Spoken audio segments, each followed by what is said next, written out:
आप देख रहे हैं संसार क्रांति। मैं हूं आपके साथ डिम्पल राणा। हमारे खास कार्यक्रम देसी डीएनए में आप सभी दर्शकों का स्वागत है। आज की सबसे बड़ी खबर से आपको अवगत कराना चाहेंगे। भारत में 1 मई से 18 वर्ष से लेकर 45 वर्ष के लोगों को कोरोना वैक्सीन दी जाएगी, जिसके लिए आपको रजिस्ट्रेशन करना होगा, क्योंकि अगर आपने रजिस्ट्रेशन नहीं किया तो आप कोरोना वायरस की डोज से वंचित रह जाएंगे। तो ऐसे में उठाइए अपना मोबाइल और आज ही रजिस्ट्रेशन कीजिए, ताकि आपको वक्त रहते ही कोरोना वैक्सीन की डोज मिल जाए। चलिए बढ़ते हैं अगली खबर की ओर। हरियाणा सरकार ने हरियाणा की जनता के लिए एक बहुत ही सराहनीय कदम उठाया है।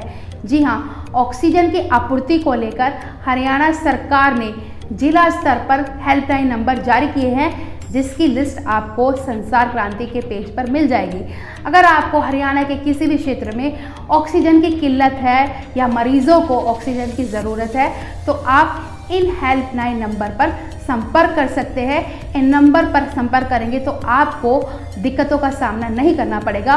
और एक और हरियाणा सरकार ने सराहनीय कदम उठाया। जी हाँ, 1 मई से जो डोज मिलेगी कोरोना वैक्सीन की 18 वर्ष से लेकर 45 वर्ष के लोगों को, वो हरियाणा सरकार ने वहाँ के नागरिकों के लिए फ्री कर दी है। तो जल्दी से हरियाणा के दर्शक 1 मई से जाकर अपना कोरोना वैक्सीन जो है वो लगवा लीजिए। चलिए बढ़ते हैं अगली खबर की ओर। अमेरिका ने भारत को कोविशील्ड वैक्सीन के लिए कच्चा माल लेने की जिम्मेदारी ले ली है, और साथ ही अमेरिका के राष्ट्रपति जो बाइडेन ने ये बात साफ कर दी है कि भारत की कठिन परिस्थितियों में वो भारत के साथ है। चलिए बढ़ते हैं अगली खबर की ओर। बंगाल चुनाव की अगर हम बात करें तो बंगाल में इस वक्त कौन बनेगा मुख्यमंत्री को लेकर गहमा गहमी चल रही है। लेकिन दूसरी तरफ अगर बंगाल के कोरोना वायरस केसेस की बात करें तो वो 9% की दर से बढ़ते ही जा रहे हैं। और वहाँ के लोगों का ये कहना है कि अगर जनसभाएं नहीं होती, जन रैलियाँ नहीं होती, तो शायद इतनी तादाद में वहाँ पर केस नहीं होते। तो वहाँ पर जो भी लोग संक्रमित हैं और जो लोग मर रहे हैं, क्या उसका जवाब देगी वहाँ की सरकारें या वो सरकारें जिन्होंने वहाँ पर रैलियाँ की है। देश के 5 राज्यों में विधानसभा चुनाव के नतीजे आने वाले 2 मई को, और ऐसे में सरकार ने ये साफ कर दिया कि किसी भी क्षेत्र में जहाँ पर विधानसभा चुनाव हुए हैं, वहाँ पर किसी भी क्षेत्र में जो है वो कार्यक्रम का आयोजन नहीं किया जाएगा, ना कोई उल्लास का कार्यक्रम होगा, क्योंकि इस वक्त हमारे देश एक पैंडेमिक सिचुएशन से गुजर रहा है। चलिए बढ़ते हैं अगली खबर की ओर।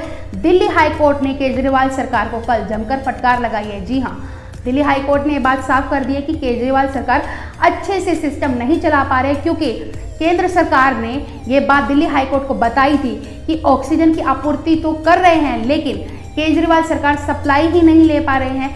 कहीं ना कहीं केजरीवाल सरकार के सिस्टम में कोई ना कोई कमी है, जिसकी वजह से दिल्ली के लोगों को काफ़ी सारी दिक्कतों का सामना करना पड़ रहा है। लेकिन हाई कोर्ट ने केजरीवाल सरकार से हलफनामा मांगा है, क्योंकि केजरीवाल सरकार ने हाई कोर्ट के जजों के लिए अशोका होटल में बेड का प्रबंध किया था, जिसकी कोई भी सूचना हाई कोर्ट को नहीं थी। तो ये बात पता चली तो केजरीवाल सरकार से हाई कोर्ट ने जवाब मांगा और एक हलफनामा भी मांगा कि किसकी परमिशन से आपने अशोका होटल में हाई कोर्ट के जजों के लिए बेड का प्रबंध किया। ये बेड का प्रबंध उन गरीब लोगों के लिए भी किया जा सकता जो रोड पर भटक रहे हैं, जो रो रहे हैं। चलिए बढ़ते हैं अगली खबर की ओर। महाराष्ट्र में इस वक्त कोरोना वायरस के जो केसेस हैं उनकी दर अब थोड़ी कम होती जा रही है, क्योंकि महाराष्ट्र सरकार ने जो ब्रेक द चेन का फॉर्मूला वो लेकर आए थे वो कहीं ना कहीं कारगर साबित हुआ है। और महाराष्ट्र सरकार ने कैटेगरी वाइज जो है वो चीज़ों को संभाला, यानी कि जो लोग कम संक्रमित हैं उनको बेड दिए हैं और जो लोग ज़्यादा संक्रमित हैं उनको आईसीयू में भर्ती किया है। ऐसे करके जो ब्रेक द चेन का फॉर्मूला है वो कहीं ना कहीं कारगर साबित हुआ है। क्या आपको भी लगता है कि देश में जो लॉकडाउन के नियम है उनका पालन नहीं किया जा रहा है? क्या टेस्टिंग, ट्रैकिंग और आइसोलेशन की जो चीज़ें हैं उनका पालन नहीं किया जा रहा है? क्या हमारे देश में टेस्टिंग कम हो रही है कोरोना वायरस के पिछले साल के अकॉर्डिंग? ये बहुत बड़ा सवाल है, क्योंकि दिल्ली की इतनी गंभीर अवस्था है इस टाइम पे, बहुत ही ख़राब सिचुएशन है। लोगों को बेड नहीं मिल रहे, ऑक्सीजन नहीं मिल रहा है, लेकिन केजरीवाल सरकार ये दावा कर रही है कि वो कोशिश में लगे हैं। लेकिन हमें इस बात पर ध्यान देना होगा, हमें लॉकडाउन के नियमों का पालन करना होगा।